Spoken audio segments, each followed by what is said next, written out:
প্রাচীন মায়াপুরে যুবক খুনের মামলায় 4 অভিযুক্তকে 14 দিনের জেল হেফাজতের নির্দেশ বিচারকের। সোমবার রাত কৃষ্ণনগরের অঞ্জনাপাড়ার বাসিন্দা প্রশান্ত সাহা ও প্রাচীন মায়াপুরের বাসিন্দা যথাক্রমে নান্টু সাহা, সন্তু সাহা ও রঞ্জিত দেবনাথ নামক 4 অভিযুক্তকে 14 দিনের জেল হেফাজতের নির্দেশ দেন নবদ্বীপ আদালতের জুডিশিয়াল ম্যাজিস্ট্রেট। সূত্রের খবর, 2025 সালের 18 সেপ্টেম্বর মৃত্যু হয় প্রাচীন মায়াপুরের বাসিন্দা যুবক সঞ্জয় ভৌমিকের। ঘটনায় অভিযোগ ওঠে স্থানীয় একাধিক তৃণমূল কর্মীর বিরুদ্ধে। মৃত যুবকের পরিবারের দাবি তাদের ছেলে বিজেপি কর্মী ছিল।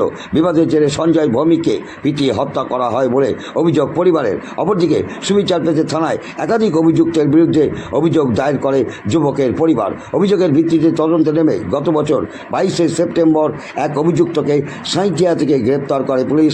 পরবর্তীকালে ধাপে ধাপে আরও 3 অভিযুক্ত গ্রেপ্তার বা আত্মসমর্পণ করে। অন্যদিকে যুবক খুনের ঘটনায় নতুন করে তদন্তে নেমে গত মঙ্গলবার 4 অভিযুক্তকে গ্রেপ্তার করে নিজেদের হেফাজতে নেয় পুলিশ।